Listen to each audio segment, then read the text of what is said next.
Graça e paz, queridos, graça e paz, amados. O meu nome é Emerson Borges e eu vou trazer uma palavra da parte de Deus para os irmãos hoje. A nossa oração é que Deus fale aos vossos corações. O texto está em 2 Reis, capítulo 4, a partir do versículo 8, texto bem conhecido nosso, que fala sobre a sunamita e o seu filho. E o texto diz assim: Sucedeu também um dia que, indo Eliseu a Sunem, havia ali uma mulher rica, a qual o reteve a comer pão. E sucedeu que todas as vezes que passava por ali, se dirigia a comer pão. E ela disse a seu marido: Eis que tenho observado que este que sempre passa por nós é um santo homem de Deus. Façamo-lhe, pois, um pequeno quarto junto ao muro, e ali lhe ponhamos uma cama, uma mesa, uma cadeira e um candeeiro. E há de ser que, vindo ele para nós, para ali se retirará. E sucedeu um dia que veio ali, e retirou-se àquele quarto, e deitou ali. Então disse ao seu moço Geazi: Chama a sunamita. E chamando a ele, ela se pôs diante dele, porque ele dissera: Dize-lhe, eis que tu nos tens tratado com todo desvelo, que se há de fazer por ti? Haverá alguma coisa que se fale por ti ao rei, ou ao chefe do exército? E disse ela: Eu habito no meio do meu povo. Então disse ele: Que se há de fazer por ela? E Geazi disse: Ora, ela não tem um filho, e o seu marido é velho. Queridos, o texto é bem conhecido, o texto da sunamita, e eu queria chamar a sua atenção para algumas coisas. Porque Eliseu sempre passava por aquela cidade? Porque Eliseu morava em Samaria e ele andava 56 quilômetros para ir até o Monte Carmelo. Para quê? Para orar. 56 quilômetros para orar. E Sunem ficava na metade do caminho ali, era uma subida, e nessa subida aí tinha um local plano e era justamente a cidade de Sunem. Por isso a mulher era chamada sunamita, porque ela era de Sunem. E a gente vê aqui que nem o nome dela aparece, né? Porque Deus não divide a glória dele com ninguém. A glória é só dele. E nesse lugar de repouso onde ele ia, o texto nos diz que a mulher o reteve a comer pão e disse ao marido: Eu tenho observado que este que passa por aqui é um santo homem de Deus. E quando eu vejo essa situação aqui, eu lembro de uma frase que é atribuída a Agostinho, mas que não se prova que é dele, que diz: Pregue o evangelho o tempo todo, se for necessário, fale. E ele pregava aqui o evangelho com a vida. Ela vendo ele passar, somos sozinhos. E ela tomou uma atitude. Ela fez um quarto com a cama, uma mesa, uma cadeira, um candeeiro, né? Uma cama, uma mesa, uma cadeira e um candeeiro. E eu queria chamar a atenção para você para essas 5 coisas. Primeiro, um quarto ela fez. Por quê? Porque o quarto é um lugar de intimidade. Ela fez um quarto lá onde ela tem a individualidade dele, porque cada um dorme de um jeito, tem um jeito de dormir, é intimidade, é privacidade. E a pergunta é: como é que está a tua intimidade com o teu Deus? Né? Para ele ter o local de intimidade, ela fez um quarto para ele. Ele colocou uma cama, e cama é um lugar de descanso. Não lugar de descansado, mas lugar de descanso. Lugar de confiança, porque a gente dorme ali, a gente está tranquilo. Né? A gente não dorme em qualquer canto, que a gente não confie. E você tem descansado em Deus? A sua cama e o seu local de descanso, você tem posto em Deus o seu descanso, o seu repouso, né? E depois ela colocou uma mesa, que mesa é um lugar de comunhão. Você não leva qualquer pessoa para comer na sua casa. Você leva quem você se relacionar bem, porque mesa é local de comunhão. É com quem eu tenho comunhão, com quem eu gosto, é que vai comer na minha mesa, que vai sentar à minha mesa para a gente desfrutar o pão. E depois ele colocou uma cadeira, que cadeira conduz a comunhão, né? Que aí você vai sentar na cadeira para comer, a cadeira ela conduz a oração, às vezes a gente se ajoelha no chão e coloca os cotovelos na cadeira ali, ora e busca a Deus, né, através da oração. Por último, ela colocou um candeeiro, e o candeeiro significa luz, né? A revelação, a presença de Deus. E veja como as coisas são aparentemente simples, mas isso aqui são 5 coisas que você necessita para viver. E Deus ensina a gente nesse texto que o necessário Ele tem sempre provido para nós, na verdade. E continuando o texto, ele diz que ela fez isso para ele e toda vez que ele vinha para lá, ele ficava neste local. Isso eu entendo que nada que você faça para Deus é em vão. Nada, porque tudo que você faz para Deus, Deus vê, reconhece e recompensa. E o texto nos diz que ele disse, ora, chamou ela disse, eu tenho tudo, né? Que ela disse, eu habito no meio do meu povo, ora, eu tenho tudo, eu planto, eu colho, eu habito aqui no meio do meu povo, então não preciso de nada. E Geazi disse, ora, ela não tem filho, seu marido é velho. E o homem de Deus a chamou, e eu gostaria de chamar a atenção para esse texto aqui, porque Deus conhece o teu desejo mais secreto. Aqui não está dizendo que ela queria ser mãe, aqui não está dizendo que ela queria ter um filho, mas Deus conhece o teu desejo mais secreto. Aquele que você não tem coragem de falar, que você não tem coragem de expressar, mas Deus que conhece o teu coração, que sabe o desejo do teu coração, Ele cumpre porque Ele é bom e Ele é fiel. E o texto continua dizendo, pelo que ele disse, chama, e chamando ele, ela se pôs à porta. E ele disse, a este tempo determinado, segundo o tempo da vida, abraçarás a um filho.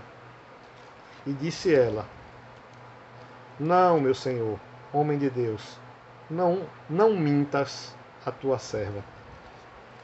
Talvez você esteja hoje igual essa situação aí, igual a sunamita. Não, pastor, não venha falar de esperança não. Nem queira saber da minha situação, nem queira saber como é que eu estou. E eu não quero saber mesmo não. E quem sabe da tua vida é Deus, e quem tem a solução para ela é Ele, né? Talvez você esteja com uma sunamita, não, meu senhor, não mintas a tua serva. Talvez você esteja com a esperança perdida. Talvez você esteja triste e já tenha perdido a esperança naquilo que Deus te prometeu. Mas Deus nos trouxe aqui nessa noite para dizer que a promessa está de pé. Que Deus nem é o homem para que minta, nem o filho do homem para que se arrependa. Mas que se Ele prometeu, Ele vai cumprir. E o texto nos diz que e concebeu a mulher e deu à luz a um filho, no tal tempo determinado, segundo o tempo da vida que Eliseu lhe dissera. Deus é fiel, queridos. E crescendo o filho, sucedeu que um dia saiu para o seu pai, e estava com os segadores, e disse a seu pai, ai minha cabeça, ai minha cabeça. Então um moço leva-o para sua mãe, e ela o colocou e o levou à sua mãe.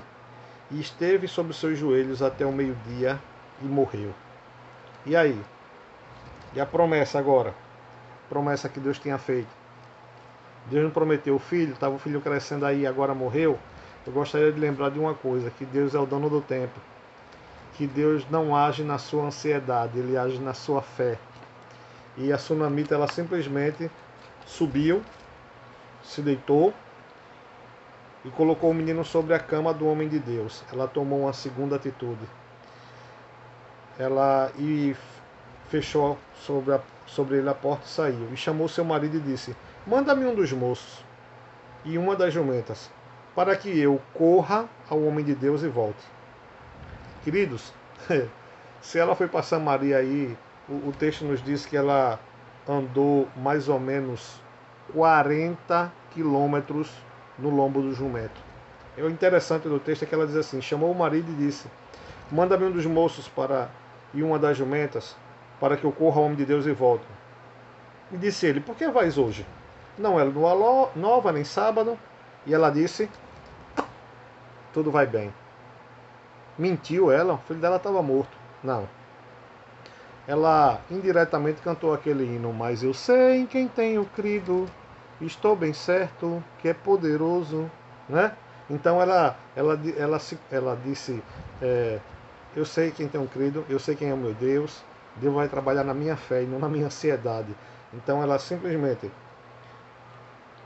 disse ao moço, e então abordou a jumenta e disse ao moço, guia e anda, e não te detenhas no caminhar, senão quando eu te disser. Meu irmão, quem já andou num jumentinho aí, sabe que não é muito confortável, né? E 40 quilômetros então, e ela disse: guia e não para.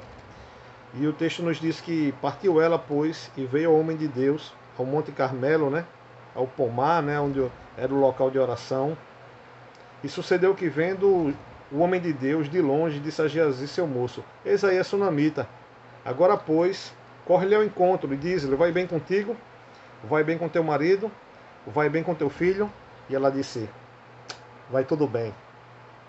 O negócio dela não era com o homem do profeta. O negócio dela era com o profeta. Entre eu e você, Eliseu. Foi você que fez a Deus usou você para fazer a promessa, então meu negócio é contigo. Conte para Deus o seu problema. O problema é que o pessoal fala para todo mundo, reclama para todo mundo, e só Deus que não sabe da situação. Conte para Deus, é Deus que vai dar a solução para você. E nos diz o texto que, chegando ela, pôs ao homem de Deus ao monte, pegou os seus pés, mas chegou a Geazi para tirá-la. Disse, porém, o homem de Deus: deixa, porque a sua alma está triste de amargura, e o Senhor não me encobriu e não me manifestou. E disse ela: pedi eu ao meu Senhor algum filho? Não disse eu: não me enganes? E ele disse a Geazi: cinge os teus lombos e toma o meu bordão na tua mão e vai. E se encontrares alguém, não o saúdes. E se alguém te saudar, não lhe responda. E põe o meu bordão sobre o rosto do menino. Mas o negócio dela era com o homem de Deus, não era com Geazi. E ela disse a Geazi: porém, disse a mãe do menino: vive o Senhor, e vive a tua alma, que não, hei de te deixar. Então se levantou e a seguiu. E Geazi passou diante deles e pôs o bordão sobre o rosto do menino, porém não havia nele voz nem sentido. E voltou a encontrar-se com ele e lhe trouxe aviso, dizendo: não despertou o menino. E chegando-se Eliseu à casa, eis que o menino jazia morto sobre a cama. Então entrou ele e fechou a porta sobre eles ambos e orou ao Senhor. Quando você não souber o que fazer, pare tudo e peça direção a Deus. Foi aqui até o que Geazi fez, ou até o que Eliseu fez. Ele disse: e subiu e deitou-se sobre o menino, e pondo a sua boca sobre a boca dele, e os seus olhos sobre os olhos dele, e as suas mãos sobre as mãos dele, e se estendeu sobre ele a carne, e o menino aqueceu. Depois voltou e passeou naquela casa, de uma parte para outra, e tornou a subir, e estendeu sobre ele então o menino. E estendeu sobre ele. Então o menino espirrou 7 vezes, e o menino abriu os olhos. Então chamou Geazi e disse: chama essa sunamita. E chamou, e veio a ele, e disse ela: toma o teu filho. E ela se prostrou aos seus pés, e se inclinou à terra, tomou seu filho, e saiu. Queridos, aqui era a morte. E nós costumamos dizer que depois que morre não tem mais jeito.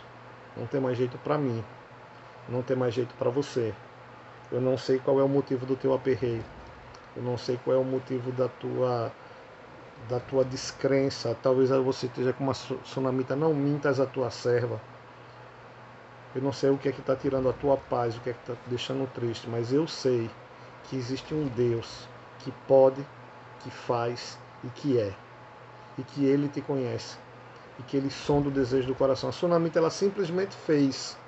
Ela ajudou. E Deus viu. E ninguém que faça alguma coisa para Deus deixa de ser recompensado por Ele. Então aquieta o teu coração. Faz a tua parte. Né? Quando Deus disse retira a pedra lá em Lázaro, retirar a pedra, é porque a pedra que você tem que tirar, Deus não vai tirar. O que você tem que fazer, Deus não vai fazer. Agora tenha certeza, o milagre que você não pode, Deus vai fazer. A sunamita podia ir até o homem de Deus, mas o milagre de ressuscitar, só Deus podia fazer. A sunamita fez a parte dela. Ela foi até o homem de Deus. O homem de Deus intercedeu e o milagre aconteceu. Faz a tua parte, crê e tenha certeza de que Deus vai fazer um milagre na tua vida. Que Ele, pois, te abençoe em nome de Jesus.